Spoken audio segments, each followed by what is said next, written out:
Muito bem, já estamos aqui ao vivo. Sejam todos e todas muito bem-vindos, muito bem-vindas. É um prazer, mais uma vez, estarmos juntos aqui nesse espaço da Live Simpósio da Faculdade Unida, aqui de Vitória. Nós realizamos no primeiro semestre uma série de encontros, e esses encontros eram realizados lá no Instagram. A partir deste semestre, nós estamos também organizando estas lives, não é?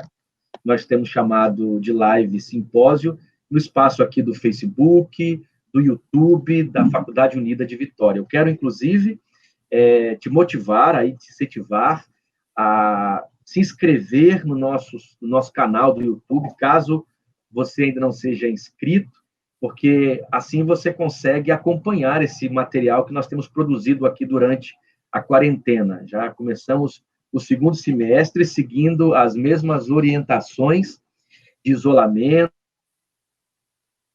se articulado de maneira remota,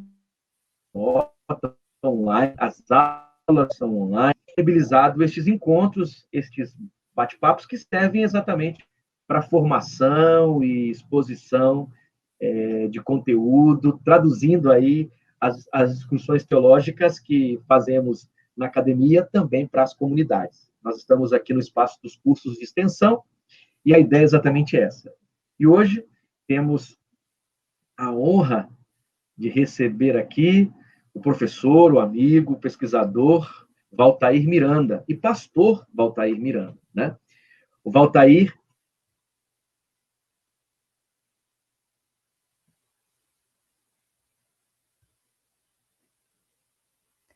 Deixa eu me apresentar, então. Parece que o Kenner caiu, enquanto ele não retorna.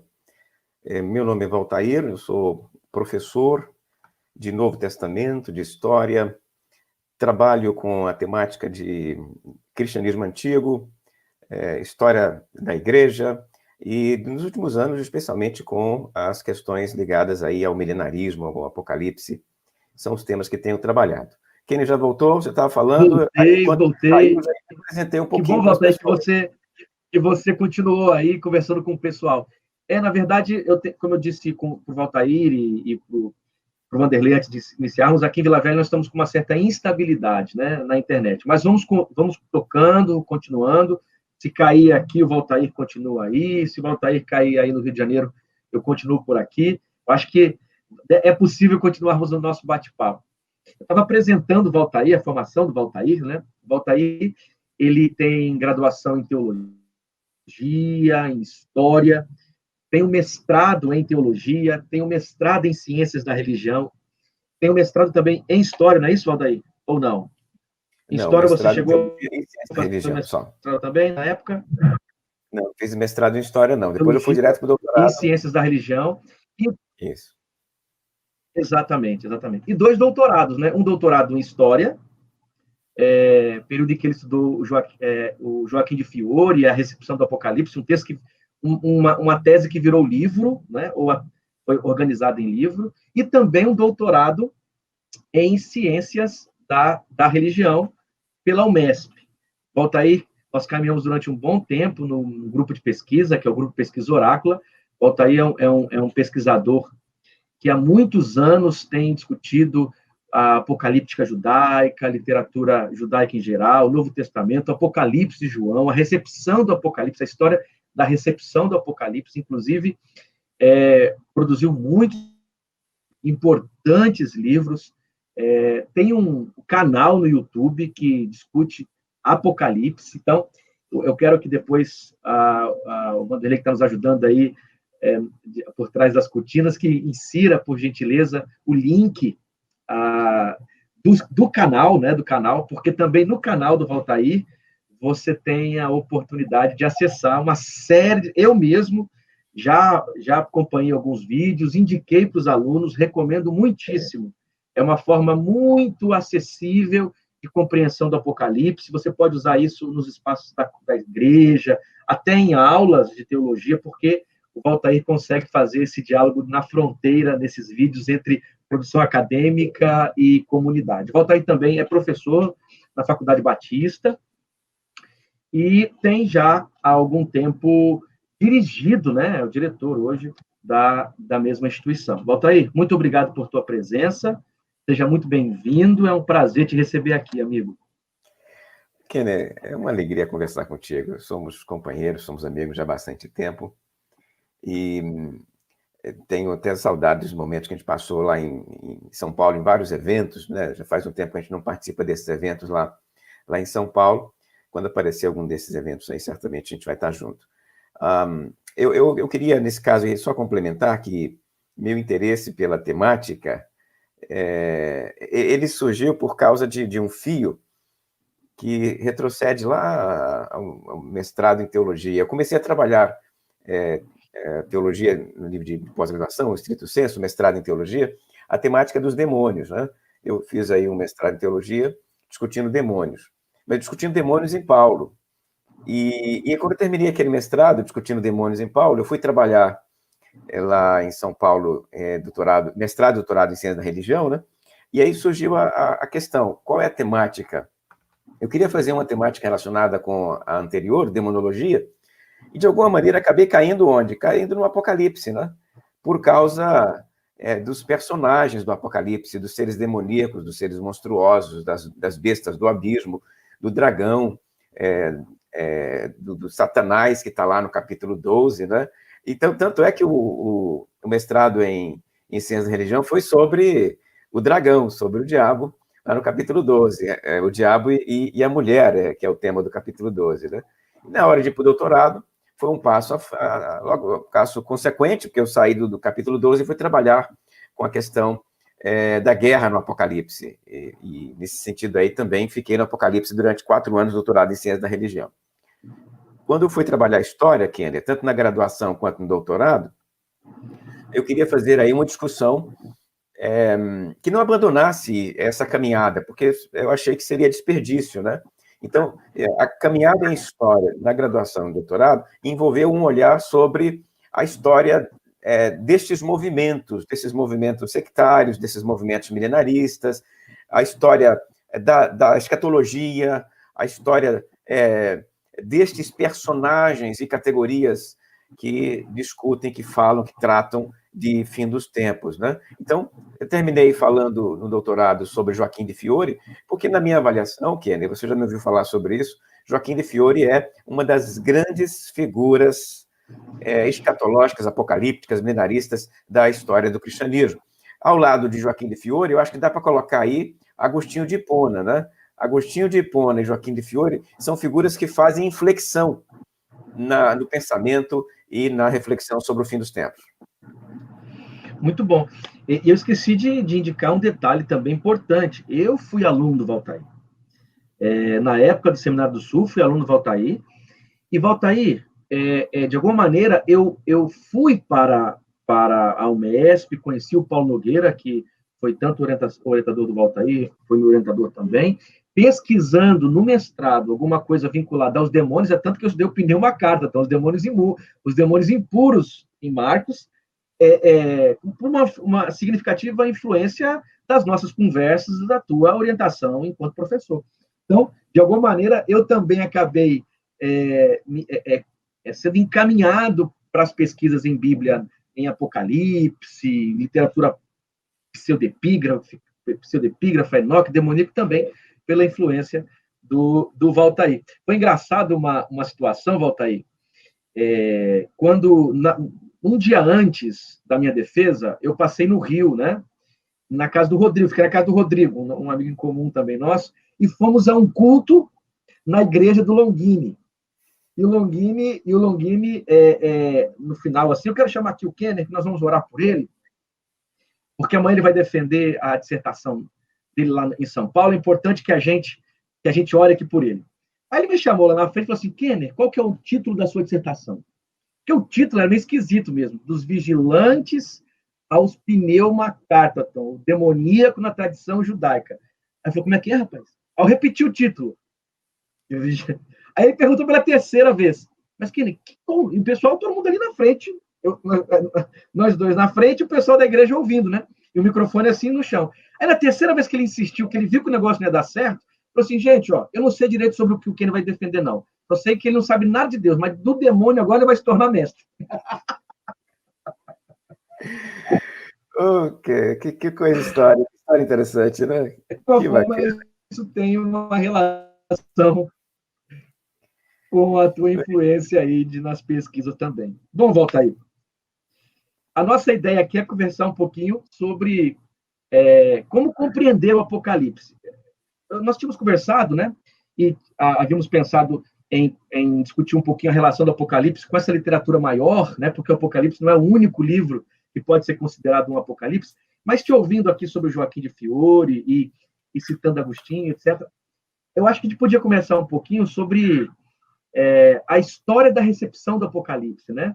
Porque a gente, não sei, provavelmente você também tenha recebido muitos convites, como aconteceu comigo, para que respondêssemos se a pandemia representaria uma das pragas, das 7 pragas do Apocalipse, se estamos no fim do mundo. Quer dizer, alguns fazendo previsões. Eu lembro que na época em que as 2 torres gêmeas caíram, rapidamente as pessoas criavam uma referência com as 2 testemunhas do Apocalipse, porque eles são mortos também. Quer dizer, a gente percebe que o Apocalipse ele tem uma potência polissêmica que é ativada na história de maneira muito criativa. Então, a gente acha que nós lemos algumas interpretações apoteóticas hoje e imaginamos que seja muito novo, né? Na verdade, o Apocalipse de João tem uma história da recepção, altos e baixos, que de alguma maneira serve para que a gente perceba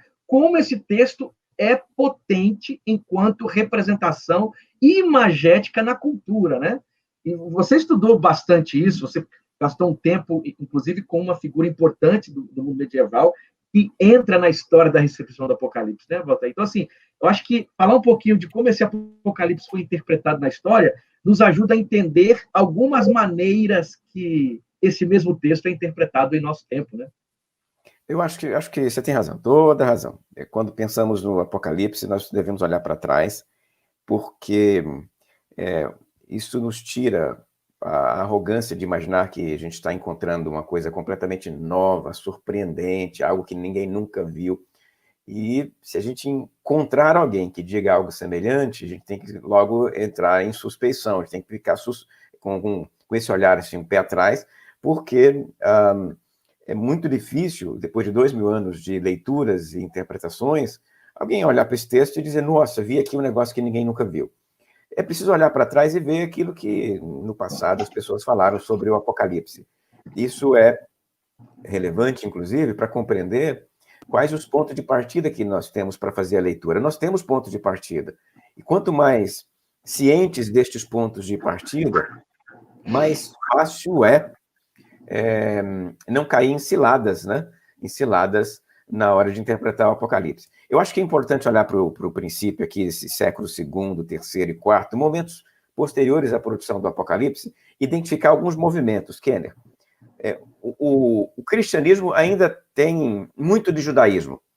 Os laços identitários estão se formando, estão se desligando do judaísmo e estão se constituindo novos, e as comunidades estão se entendendo novas, e nesse momento, temas judaicos são muito presentes e fortes dentro das igrejas. E um dos temas fundamentais para o judaísmo é a temática do reino de Deus, da intervenção de Deus. Esse tema é profundo e é um tema que provocou muito o debate no primeiro século. Veja, quando olhamos para Jesus, encontramos uma pessoa que falou sobre a intervenção final de Deus, sobre o reino de Deus, sobre Apocalipse, sobre escatologia. Um teórico do Novo Testamento chegou a dizer que o cristianismo ele é filho da apocalíptica. Então, é preciso olhar para esse fenômeno aqui e entender o seguinte, o judaísmo está respirando isso.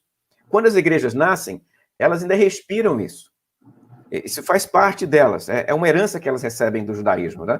Então, olhamos para o segundo século e encontramos comunidades que estão ainda falando do fim dos tempos, e a gente não sabe ao certo se eles estão falando do fim dos tempos a partir de Apocalipse de João ou a partir de outras tradições judaicas que eles receberam, né? Ou outros veios milenaristas e apocalípticos que eles receberam. Então, no segundo século, nós temos algumas alusões ao Apocalipse, algumas citações ao Apocalipse. Tem autor que não cita o Apocalipse, mas ele compartilha do referencial milenarista do Apocalipse. E tem autores que, pela maneira como trabalham a temática da intervenção final, negam a perspectiva milenarista, né? Especialmente lá para Alexandria fora, aquele contexto mais helenizado. Então, olhando para as comunidades cristãs, nós temos aquelas que demonstram algum tipo de conhecimento do Apocalipse, aquelas que não evidenciam isso, mas compartilham do referencial milenarista do Apocalipse, e aquelas que, aparentemente, não compartilhavam, e se conhecessem, não gostavam. Então, quando olhamos para isso, o que nós percebemos? Quem usava o Apocalipse, Kenner, quem conhecia e usava o Apocalipse lá pelos meados do segundo século, o lia na perspectiva que nós chamamos de quiliasmo. E qual é a perspectiva? Uma perspectiva bem judaica, de intervenção de Deus na história, para produzir dentro da história o reino de Deus. É isso que é o quiliasmo, basicamente, né? Para ser quiliasmo, tem que ter reino de Deus na história. Se não tem reino de Deus na história, não é quiliasmo. Então, quem lê o Apocalipse no segundo século, quem conhece o Apocalipse, quem gosta do Apocalipse, quem usa o Apocalipse, o faz de forma quiliasta. Com o passar do tempo, o Apocalipse vai encontrar leitores que não gostam disso. Então, esses leitores que leem o Apocalipse e não gostam dele, que rejeitam o Apocalipse, vão detratá-lo, vão estigmatizá-lo. E aí vão vinculá-lo a hereges, como, por exemplo, um herege chamado Cerinto, um presbítero romano chamado Gaio, leu o Apocalipse, não gostou do Apocalipse e vinculou o Apocalipse a um presbítero chamado, melhor, a um herege chamado Cerinto, né? Esse cara era um presbítero de Roma. Então você já tem aqui dois grupos, né? Aqueles que conhecem o Apocalipse são divididos entre aqueles que leem o Apocalipse de forma quiliasta, entendendo que haverá reino de Deus na Terra, inversão escatológica na Terra, paz na Terra, prosperidade na Terra e outras coisas mais. E aqueles que conhecem o texto e dizem, não gosto desse texto, esse texto herético, tem que rejeitar. Quando olhamos para aqueles que não conhecem, não usam, eles podem fazer uma leitura assim, tipo Clemente, lá do Egito, né? Que é uma leitura mais simbólica da intervenção de Deus, mais alegórica da intervenção de Deus. E aí, quando chegamos ao século IV, Kenner, eu acho que já tem alguns grupos para apontar para você. No século IV, aqueles que ainda leem o Apocalipse de forma quiliasta, aqueles que agora já conhecem o Apocalipse e querem fazer leituras simbólicas do Apocalipse, e aqueles que simplesmente não gostam do Apocalipse e querem tirar o Apocalipse do cano. Nós sabemos que o Apocalipse continuou no cano e foi salvo pela tradição ocidental por meio da leitura alegórica, Kenner. Essa leitura agostiniana pegou o Apocalipse, desvinculou-o do quiliasmo, rejeitou o quiliasmo, preservou o Apocalipse, mas de forma simbólica, alegórica. O reino de Deus não é na história, o reino de Deus é para fora da história, é meta-histórico. Sendo assim, a leitura de Agostinho, que é uma leitura simbólica, alegórica, não quiliasta do Apocalipse, é aqui, daí em diante, se tornará majoritária. Durante toda a Idade Média. É tanto, né, que ele vai falar, aquela imagem que antes dele era uma imagem vista quase de maneira literal, os 1000 anos começariam quando completasse 1000 anos, ele vai dizer que a descida de Jerusalém é, na verdade, um símbolo de todo aquele que aceita a graça, quer dizer, a descida de Jerusalém é a aceitação do evangelho. Você literalista, né, alegórico, podemos usar essa expressão, mas alegórico do texto, né, nesse período.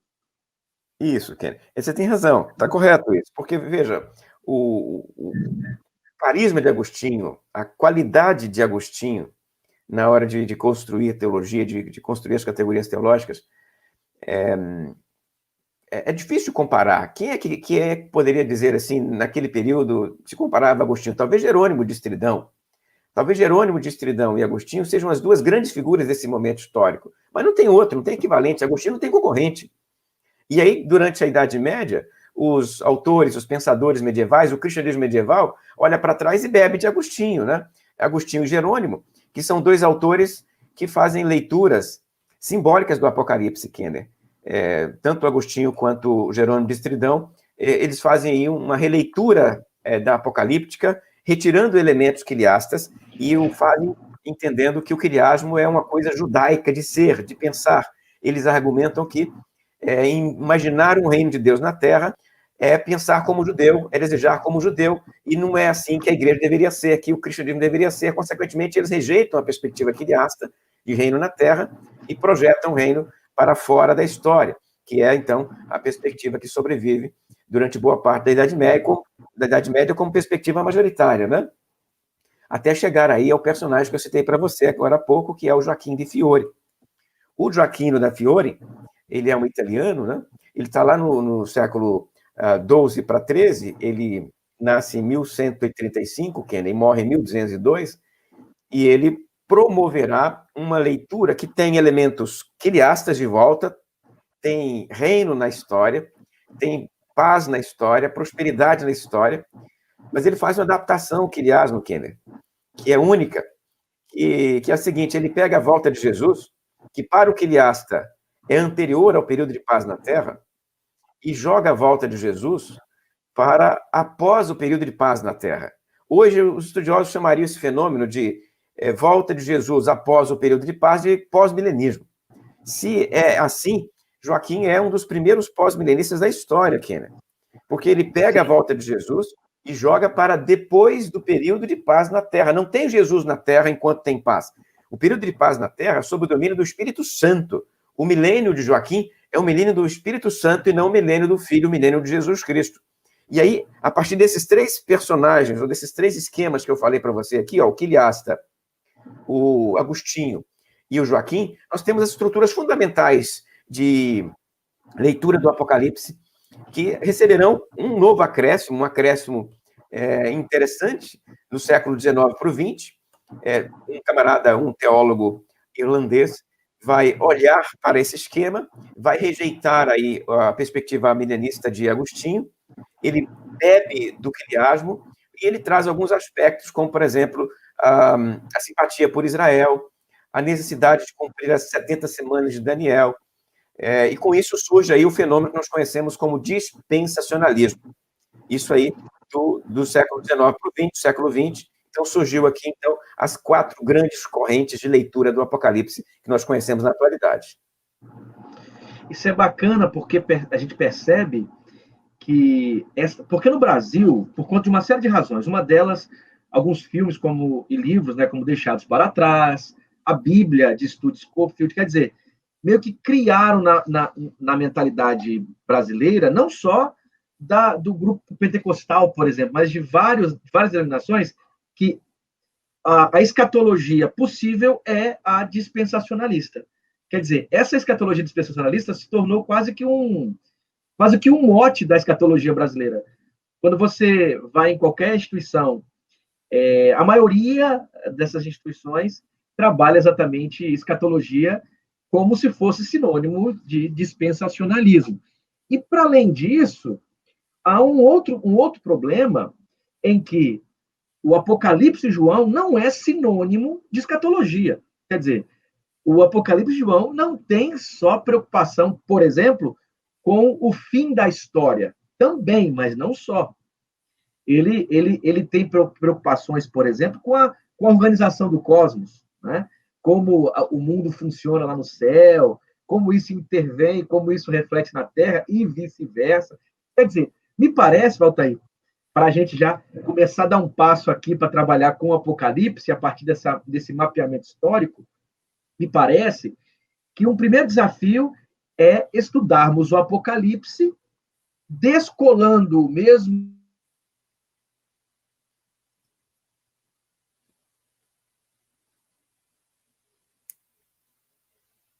Eu acho que, se o Kenner completar a ideia dele, ele devia estar falando. Opa, não fala de novo, eu não peguei. Me parece que o primeiro passo é olharmos o Apocalipse como um texto autônomo ligado a 2 tradições, pelo menos a tradição da Bíblia hebraica e a tradição da literatura do Segundo Templo, né, literatura apocalíptica especialmente, e depois começarmos a pensar em discussões sobre escatologia, né? Me parece que antes de colocar o Apocalipse dentro desse quadro, quer dizer, você pega um dispensacionalista, ele vai dizer, se ele for pré-tribulacionista, né? Volta de Jesus, 7 anos de tribulação, o grupo lá no céu, na ceia, depois volta a segunda parte da segunda volta, milênio, trono branco, enfim, quer dizer, essa estrutura, por vezes, serve de óculos para que a gente leia o Apocalipse. Aí o cara vai ler lá as 7 trombetas, as 7 taças, os 7 tercelos, encaixando dentro desse mapa. Eu acho que a primeira coisa que a gente precisa fazer é descolar o Apocalipse desse mapa e lê-lo dentro, por exemplo, do seu gênero literário, dentro das imagens que dão vida para esse texto. Então, Walter, eu acho que uma das coisas que nós podemos aqui conversar um pouco é a relação desse Apocalipse com textos anteriores a ele e a sua autonomia, né? Quer dizer, uma leitura que considere o Apocalipse pelo Apocalipse, posso dizer, em diálogo com esses outros textos, né? Tá perfeito, Kenner. Você introduziu aí uma questão, acho que de grande importância. A forma como nós devemos contextualizar o Apocalipse para compreendê-lo à luz de seu quadro, o quadro de plausibilidade, né? Mas antes de falar desse aspecto, eu queria só lembrar de um outro elemento aqui. Quando nós olhamos para a escatologia contemporânea, quando nós ouvimos pregações sobre escatologia, quando nós lemos textos, às vezes os autores, então, fazem aquilo que eu mencionei para você agora há pouco, né? Dizem que receberam uma revelação e viram algo que ninguém nunca viu. Ok, está correto.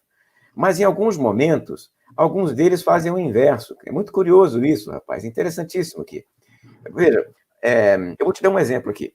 Você falou agora sobre o pré-tribulacionismo. O pré-tribulacionismo é um fenômeno historicamente conhecido. Os autores que estudam a história de escatologia conseguem rastrear o surgimento do pré-tribulacionismo na Inglaterra, no período de avivamentalismo americano que chegou à Inglaterra, e quando esse avivamentalismo americano chegou à Inglaterra, produziu alguns grandes pregadores, promotores do avivamentalismo lá na Inglaterra. Um destes preletores ou promotores do movimento de avivamento na Inglaterra, ele fazia aqueles cultos de avivamento, coisa que a gente conhece da história do avivamento, né? Cultos de avivamento. E em um destes cultos de avivamento, surgiu aí uma profecia, Kenner. Uma jovenzinha que participava do culto, né? Ela experimentou um êxtase, e no êxtase dela, ela recebeu uma revelação, e nessa revelação ela dizia que a igreja não iria passar pela tribulação, a igreja seria arrebatada antes da tribulação. Historicamente, Kenner, esse é o primeiro relato pré-tribulacionista da história, né? Veja, eu estou lá falando para você um evento concreto, histórico, datado, localizado, situado. A gente encontra as testemunhas. Agora, se você localizar hoje autores que argumentam o pré-tribulacionismo, sabe o que eles vão fazer? Eles vão localizar o pré-tribulacionismo na Idade Média, na Antiguidade. Então, é curioso isso, porque enquanto alguns entendem que basta a experiência atual revelada e pronto, acabou, outros querem jogar o dado, que é novo, para trás. E aí, eu li um texto recentemente de um autor que encontrou pré-tribulacionismo em Eusébio de Cesareia, em pais da igreja, que não trata do assunto, mas ele pega uma palavra lá qualquer e diz, essa palavra aqui é pré-tribulacionista e tal. É um fenômeno que nós conhecemos na história das religiões. Na história das religiões, alguns grupos querem jogar a sua história para trás, porque para estes grupos, antiguidade é legitimidade.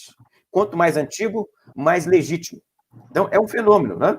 Então, historicamente, a ideia, o conceito de pré-tribulacionismo, ele é recente.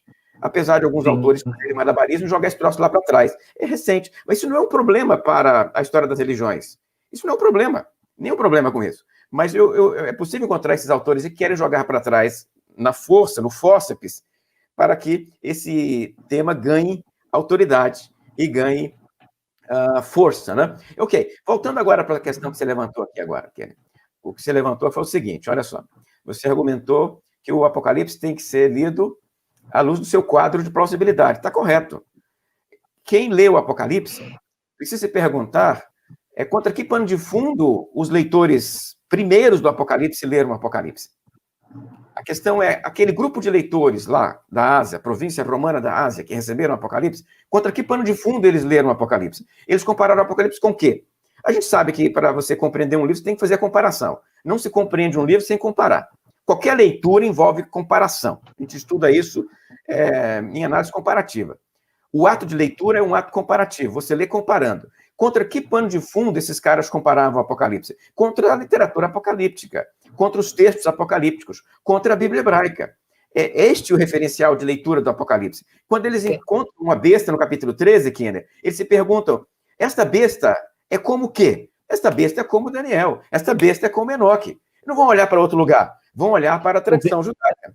Talvez devêssemos aqui, para contextualizar o pessoal que está nos ouvindo, que não tenha tanta aproximação com essa discussão, é que quando nós falamos em Apocalipse de João, nós estamos nos referindo a um texto entre muitos outros. Nós conhecemos comumente o Apocalipse de João e parte de Daniel. Você fala de Apocalipse, vem na tua cabeça Daniel e João. Mas entre estes dois livros, e antes de Daniel, inclusive, se algumas pesquisas estiverem certas, nós temos outros textos que carregam os mesmos traços, imagens, linguagem, visão de mundo e interesses do Apocalipse de João. Quer dizer, existem outros apocalipses, entre os quais encontramos o Apocalipse de João. Isso o que o Valtair está dizendo é que esse Apocalipse de João ele tá dentro de um locus literário, né? Dentro de um lugar literário que nós precisamos comparar para percebermos, inclusive, qual é o interesse de um texto como esse ser escrito, né? Tá perfeito. Veja só, deixa eu fazer uma comparação aqui. O ato de leitura, essa palavra que eu usei agora há pouco, isso é para a gente explicar de que maneira eles liam o Apocalipse. Isso é fundamental. É fundamental para interpretar o Apocalipse compreender como aqueles leitores receberam. Não vou fazer aqui a interpretação contra o quadro de plausibilidade, porque a gente trabalha aí outros aspectos em história da leitura, a gente pode fazer a leitura à luz do nosso referencial atual. Ok, tá ok isso. Mas eu estou respondendo a sua pergunta. O quadro de plausibilidade de leitura do Apocalipse envolve o quê? Envolve textos judaicos, a Bíblia hebraica, textos apocalípticos, textos que hoje nós conhecemos aos montes, porque eles estão à nossa disposição. Quando nós pegamos um texto, Kenner, a nossa mente imediatamente tenta buscar um outro que se parece com ele.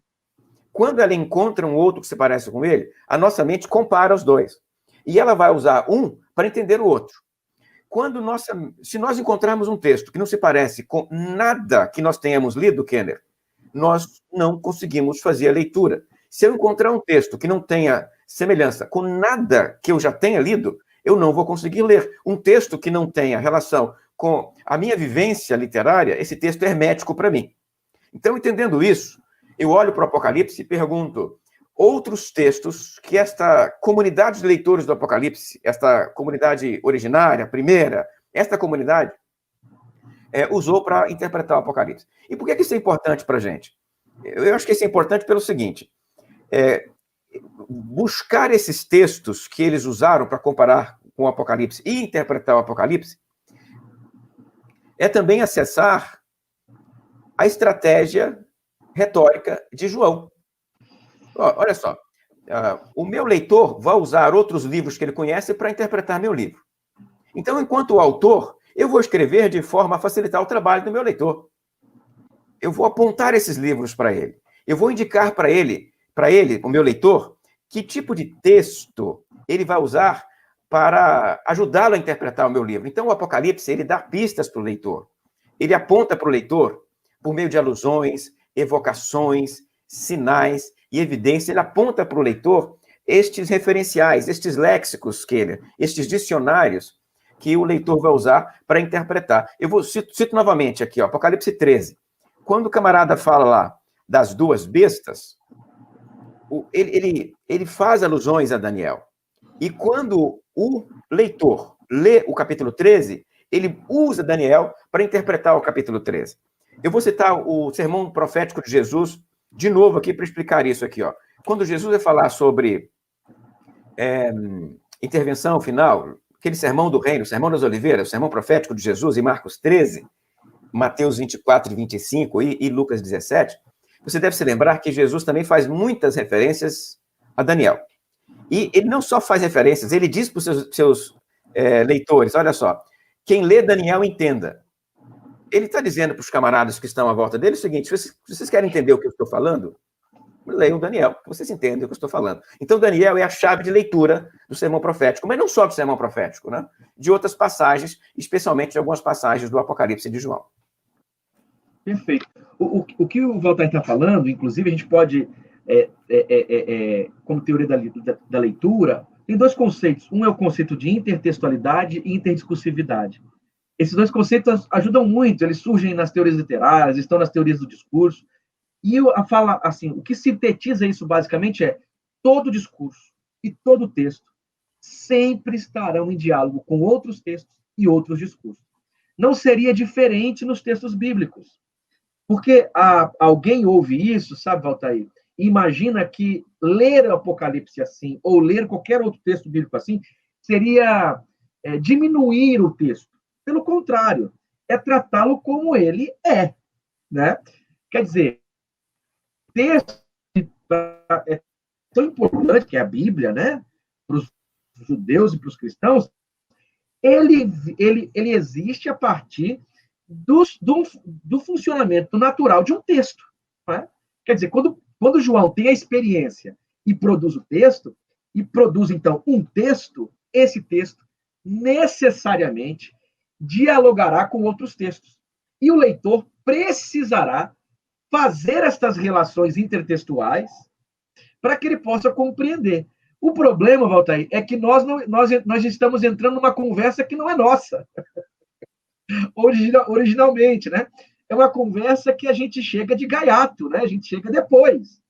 Qual que é o grande risco? Chegar depois na conversa e sentar na janela, não é? Nós temos que chegar na conversa e perguntar, vem cá, vocês estão falando sobre o quê? Não é isso? João, você tá conversando com as 7 igrejas aí? Beleza. Mas vem cá, que mundo é esse? Quais são esses outros textos? Então, se você tem um pouquinho de leitura da Bíblia hebraica, e aí vem estudar na Faculdade Unida, ou vai lá para o Seminário do Sul, né, para a Faculdade Batista, e começa a acessar os outros textos que estão nesse jogo aí.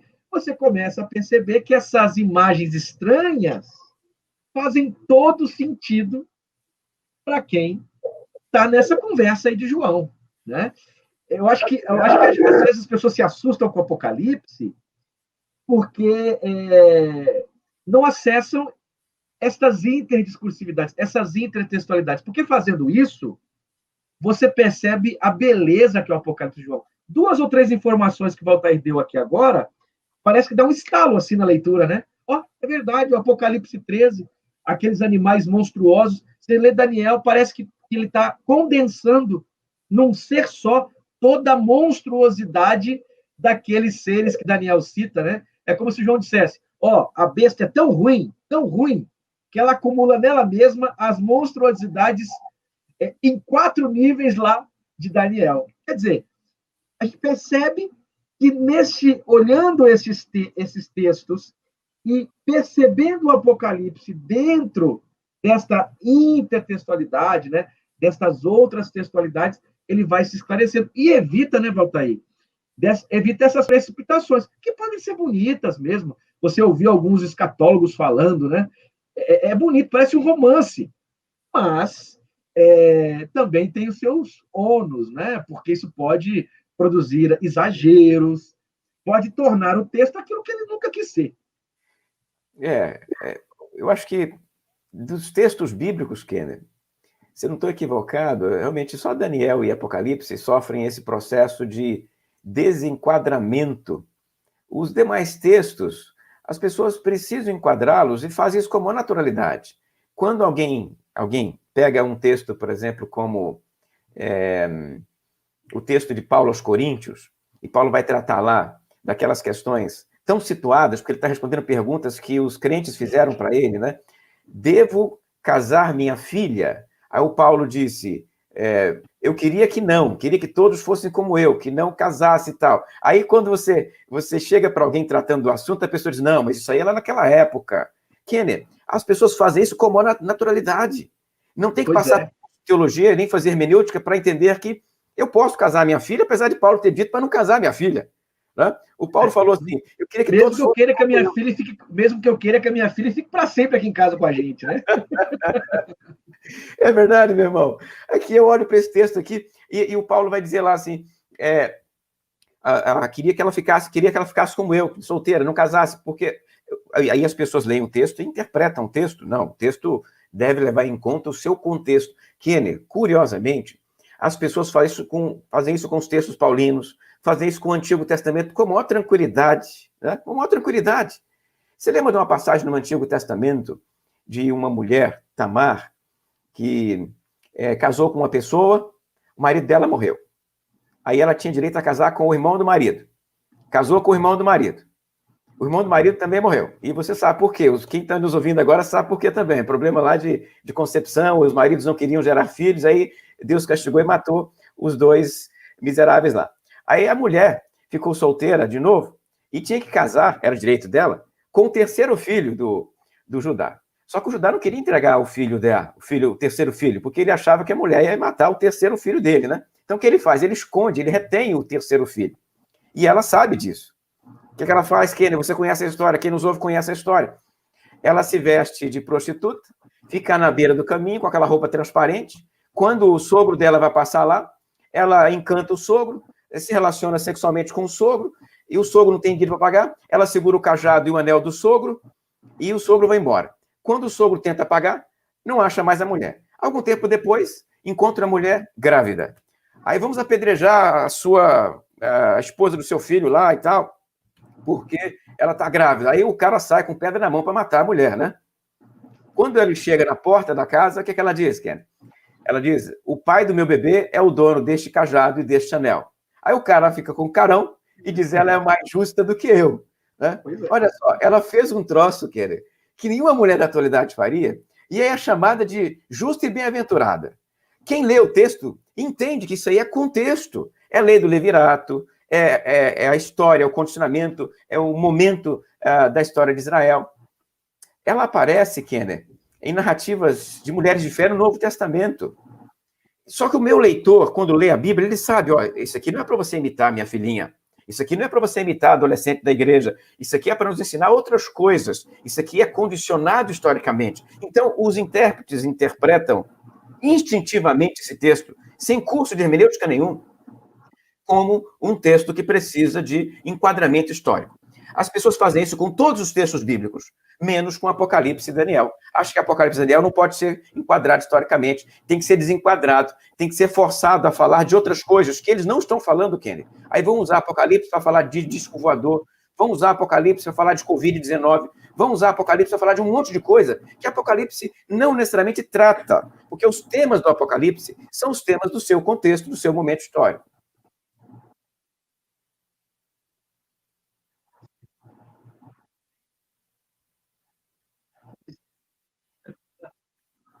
É verdade.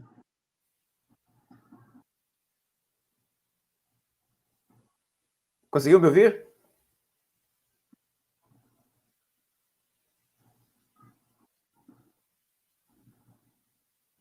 Kenner?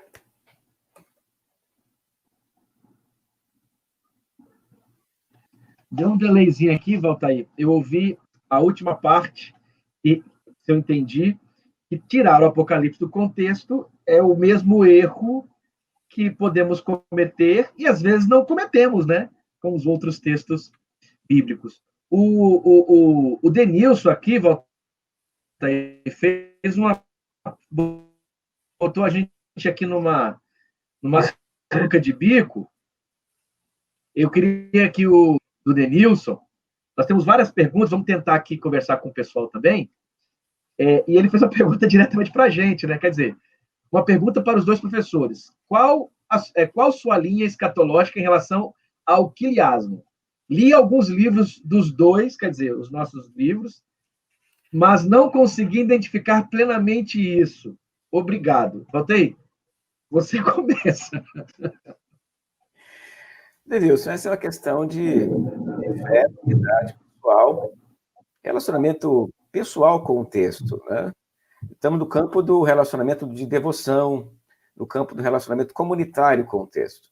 Então, nesse sentido, a minha leitura do quiliasmo é que ele me parece ser realmente a leitura mais próxima do texto do Apocalipse. Então, isso me leva a ler o Apocalipse na atualidade com muitos autores daquele momento como meus autores de cabeceira, né? Porque a proximidade desses autores, a proximidade deles com relação às tradições judaicas, deu a eles uma vantagem sobre mim.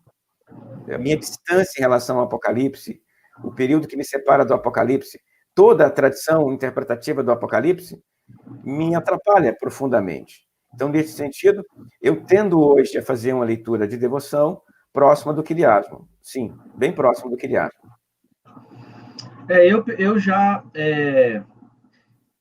Eu leio a questão do quiliasmo numa perspectiva mais de promoção de esperança, né?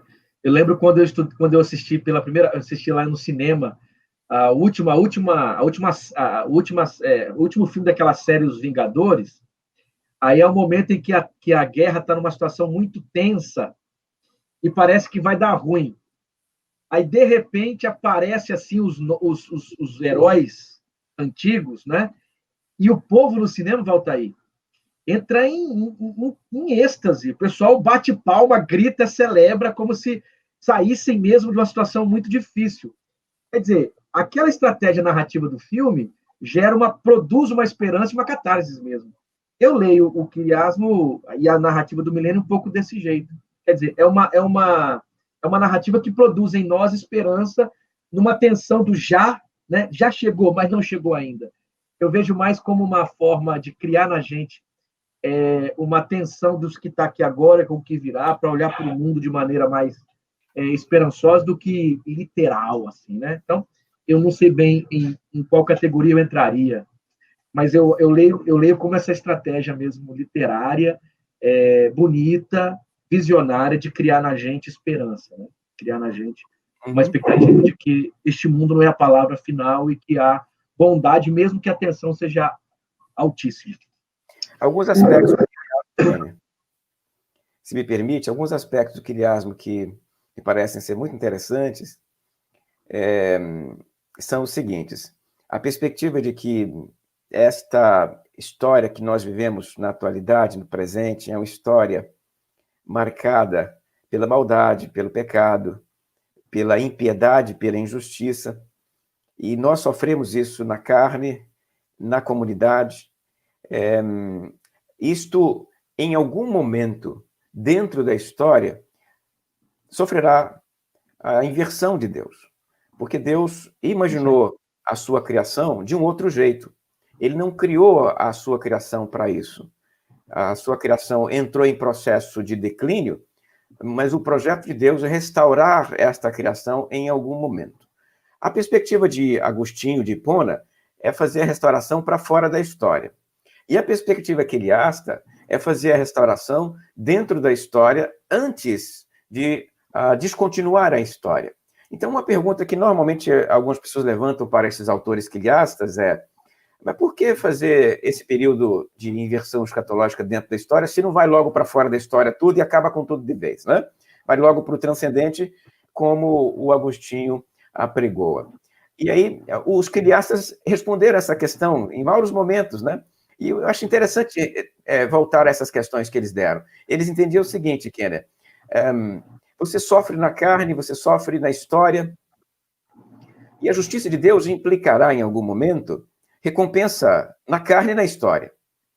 E esta era uma das bandeiras do movimento quiliasta. Curiosamente, foram estas bandeiras, né, ou seja, a prosperidade na carne e na história, que recebeu a maior crítica de Agostinho, de Jerônimo. Eles achavam que isso era judaico demais, né?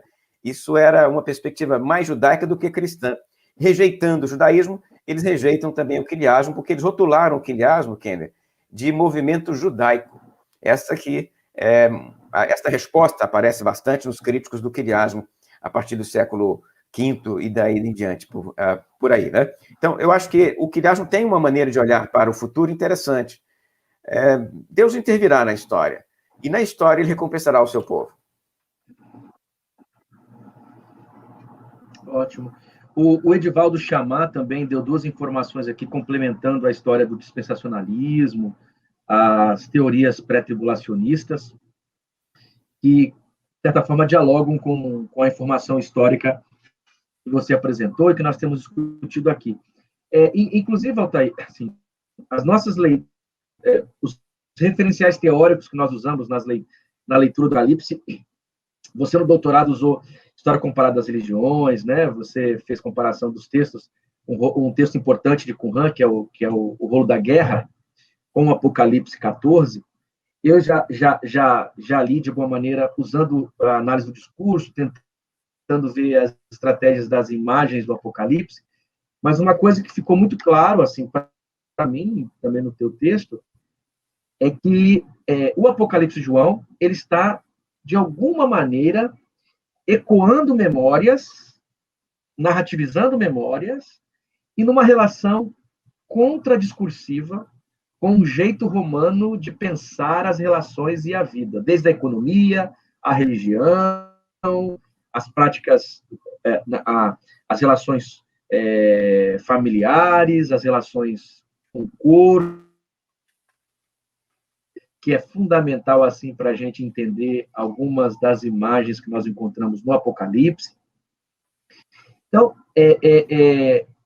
caberia um pouquinho a gente agora, Valtair,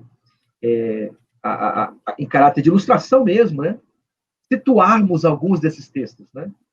Situarmos alguns desses textos, temos feito isso de maneira pontual, por exemplo, Apocalipse 14, que foi um texto que você estudou bastante, Apocalipse 12, Apocalipse 9, Apocalipse 17. O Apocalipse 12, por exemplo, é fundamental para aquela obra, né? Ele é axial, assim.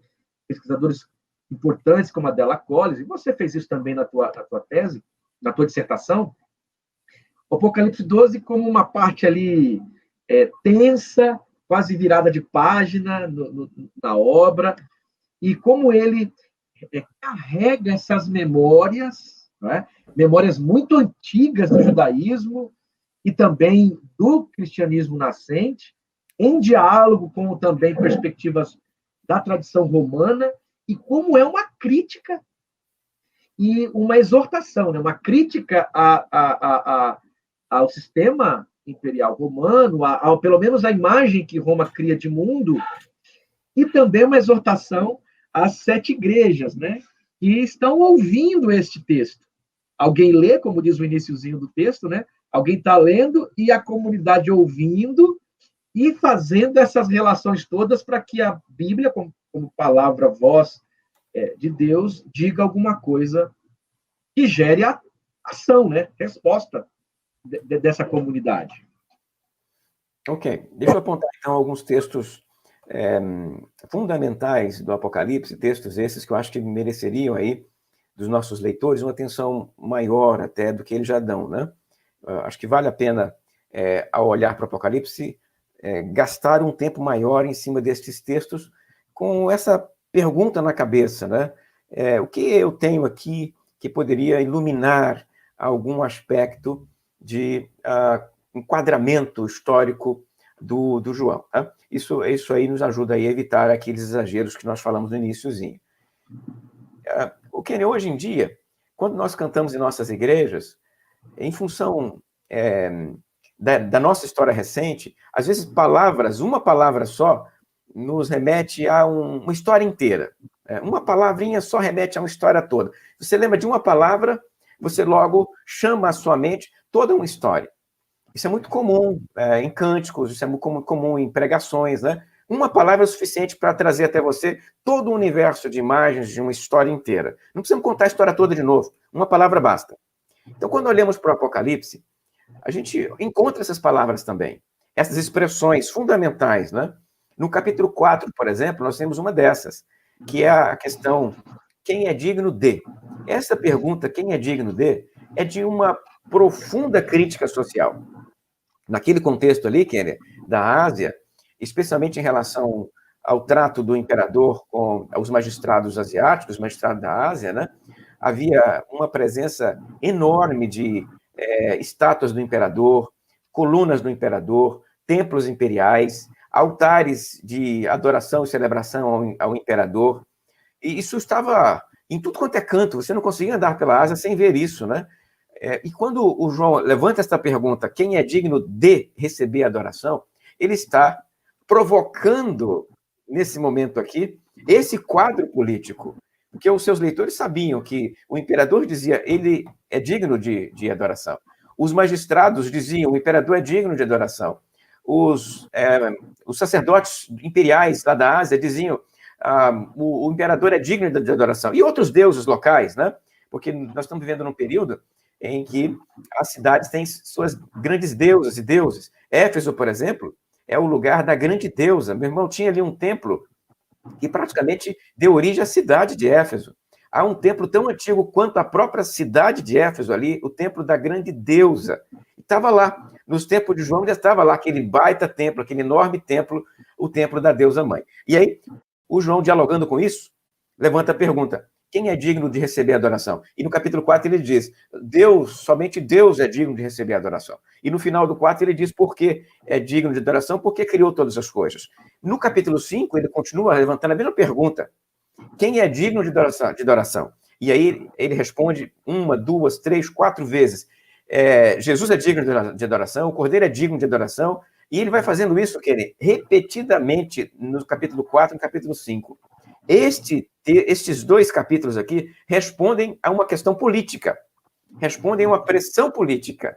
E, nesse sentido, dizer que só Deus, o ancião no trono, é digno de adoração e o cordeiro que está com ele é digno de adoração, dizer isso é rejeitar a ideologia romana, é rejeitar a pax romana, é rejeitar as estruturas sociais romanas. E o texto, fazendo isso, traz sobre si o quê? O que ele traz sobre si? A perseguição.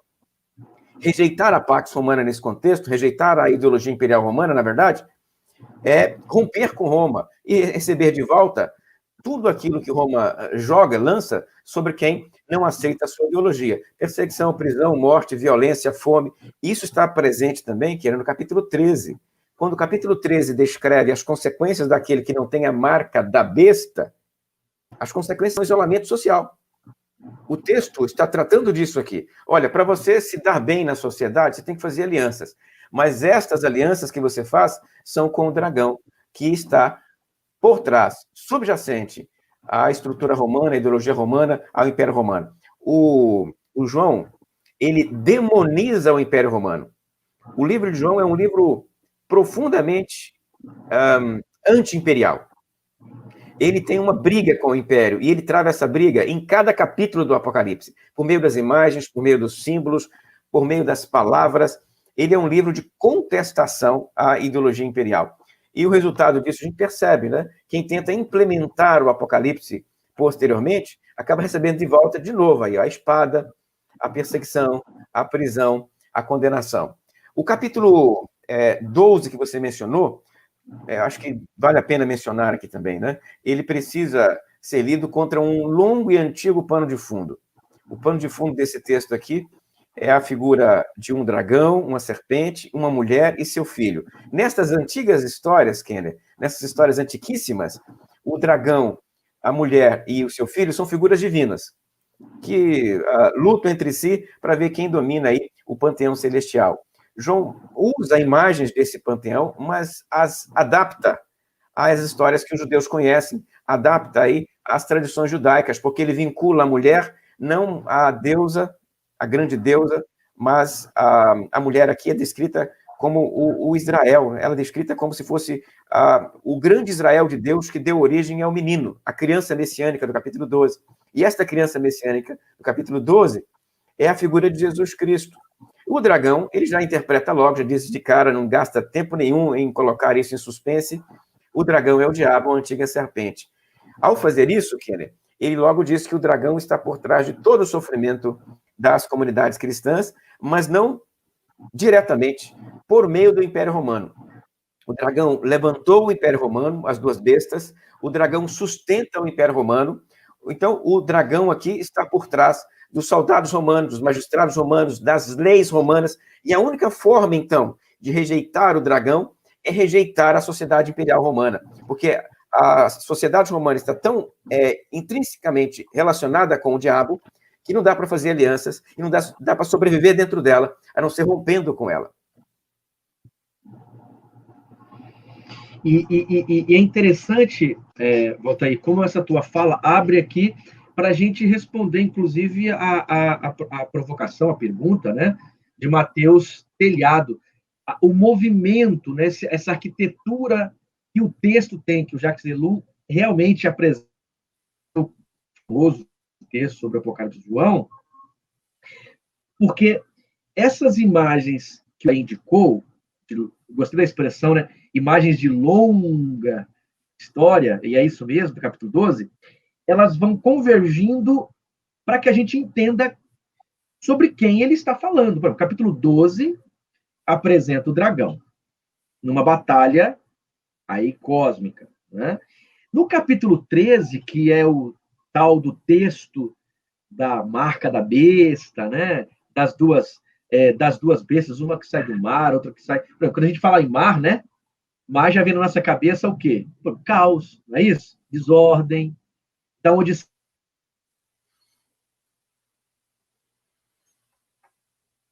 Como a ligação do Kenner caiu, deixe-me olhar para essa pergunta do Daniel Stephan aí, ó, o que era o sinal na besta e na mão naquela época, Apocalipse 13, e dizer o seguinte, Daniel, você precisa fazer a leitura do sinal na testa e na mão do capítulo 13, em contraposição ao sinal na testa do capítulo 14. Então, o autor aqui faz um paralelo entre o sinal na testa dos seguidores da besta e o sinal na testa dos seguidores do Cordeiro.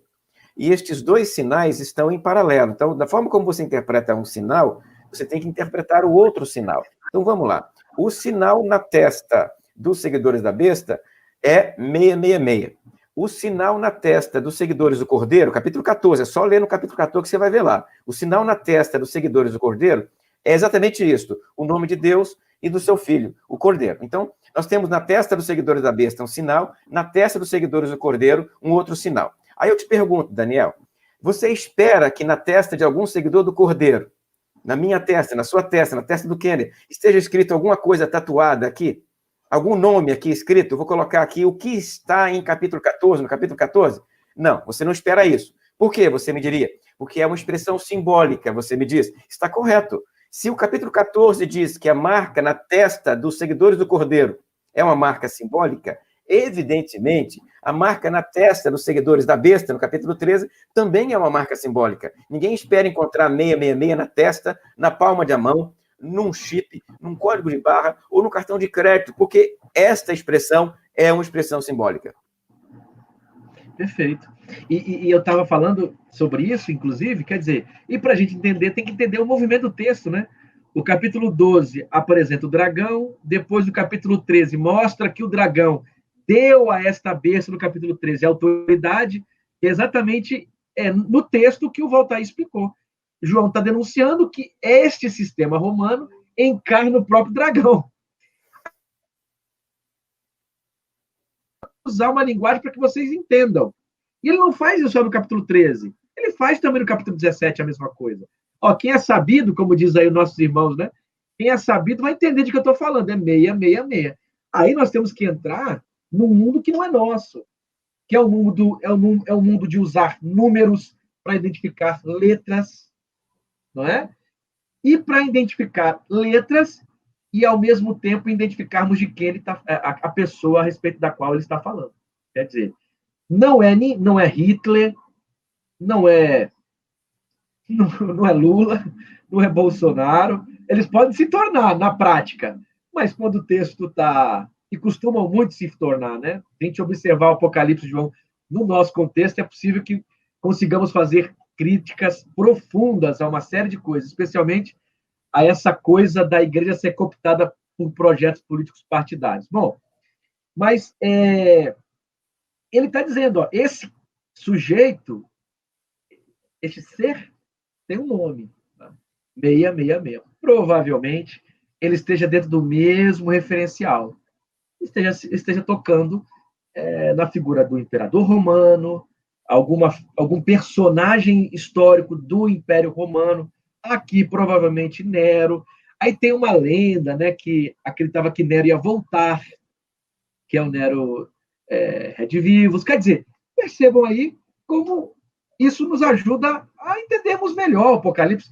E ao invés dele nos criar medo, ele cria esperança. Quer dizer, assim como Nero caiu e não foi a palavra final, nenhum projeto desumanizador, opressor, humano terá a palavra final. O Quer dizer, Apocalipse, é isso mesmo, o Apocalipse tem muita dor e violência no meio, mas no final ele apresenta o projeto da Nova Jerusalém.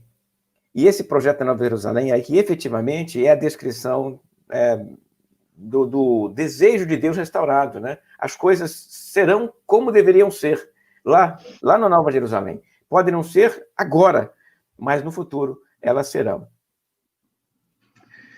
Muito bem, que bacana. A conversa tá tão boa que já passou aí uma hora, mais de uma hora que nós estamos aqui falando sobre o Apocalipse de João, e acredito que, na verdade, seria possível ficarmos aqui por muito mais tempo, batendo esse papo, que pelo menos para mim e para o Valtair, creio eu, é um assunto que nos apetece muito, né? Ficaríamos aqui a tarde toda conversando, mas precisamos parar, né? Precisamos encerrar aqui nosso bate-papo.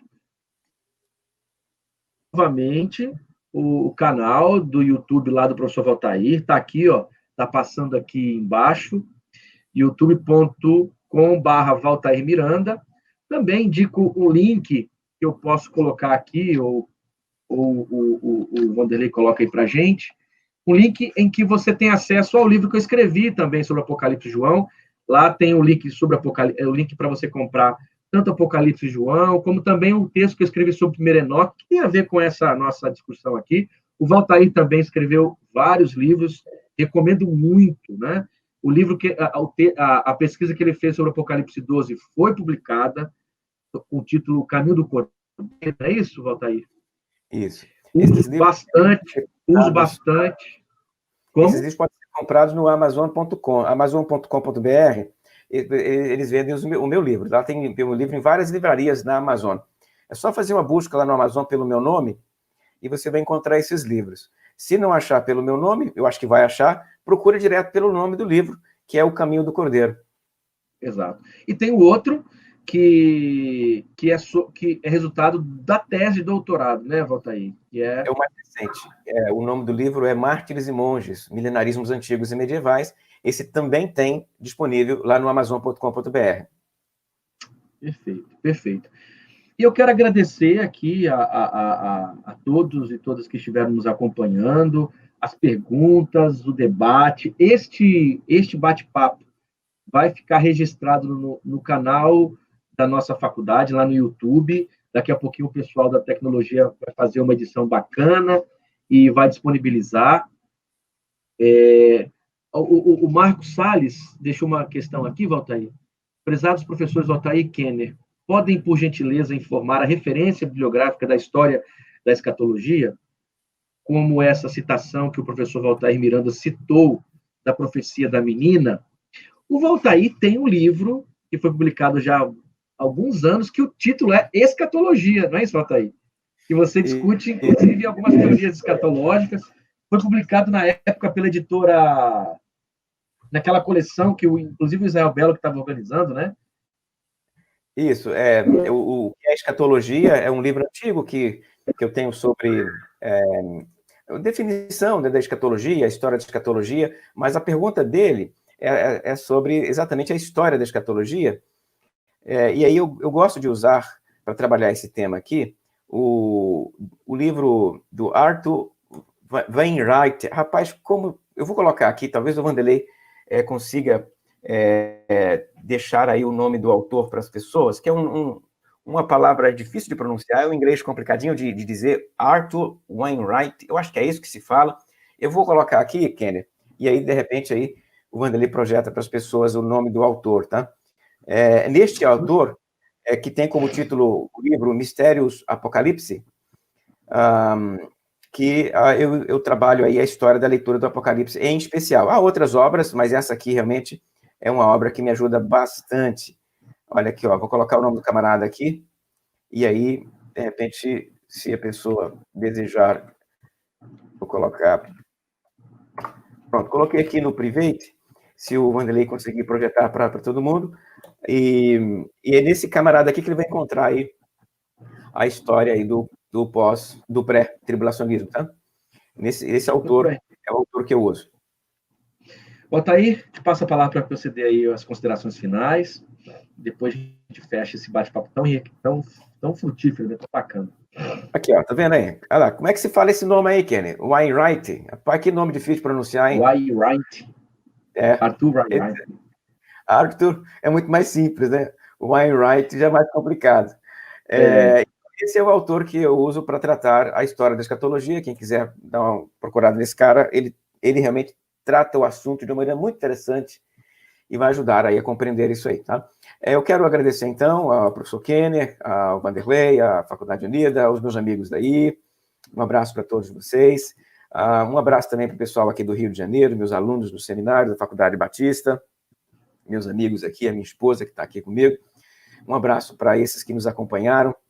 E convido mais uma vez, né, a visitar lá o meu canal no YouTube, porque lá eu tenho uma série de vídeos sobre boa parte dessas coisas que a gente conversou aqui, eu coloquei lá, e a gente pode, nos comentários do canal do YouTube, continuar dialogando. Muito bem. Então, te motivo também a ir lá no canal do YouTube da Faculdade Unida, se inscrever no canal, ativar o sininho, porque semanalmente nós estamos colocando conteúdos, as lives continuarão, nós temos pelo menos 2 lives mensais marcadas até o final do ano, então fique ligado aí nas redes sociais da Faculdade Unida, siga a Faculdade Unida também no Instagram, porque ali a gente disponibiliza as informações sobre as nossas programações. Além disso, temos cursos acontecendo aí online. Nós estamos no meio de um curso muito interessante, Teologia Pentecostal. Se você quiser se inscrever, entre lá, se inscreva. Outros cursos virão. Estamos já nos organizando para um curso sobre Teologia Negra e tantas outras coisas, além da nossa graduação em Teologia, graduação em Ciências da Religião, as nossas pós-graduações, isso tudo também online. Então, muito obrigado por nos acompanhar por aqui, muito obrigado por estar conosco neste espaço. Gratidão aí por tua participação, por esse bate-papo tão enriquecedor, por esse momento tão bacana que nós passamos aqui. Um abração a todos aí, a tua família no Rio de Janeiro, e espero que daqui a pouquinho, quando esse período de pandemia passar, consigamos nos encontrar para tomar um café, discutir mais sobre Apocalipse e participar desses eventos que são tão interessantes. Os eventos são bons por conta do conteúdo que a gente acessa e os debates que a gente trava, mas também esses encontros são muito especiais porque temos a oportunidade de nos encontrar tanta gente amiga, tá certo? Um abraço a todas e todos e nos encontramos num próximo evento como esse aqui no espaço do Instagram, ou no espaço do Facebook, ou do YouTube. Até a próxima, um abraço.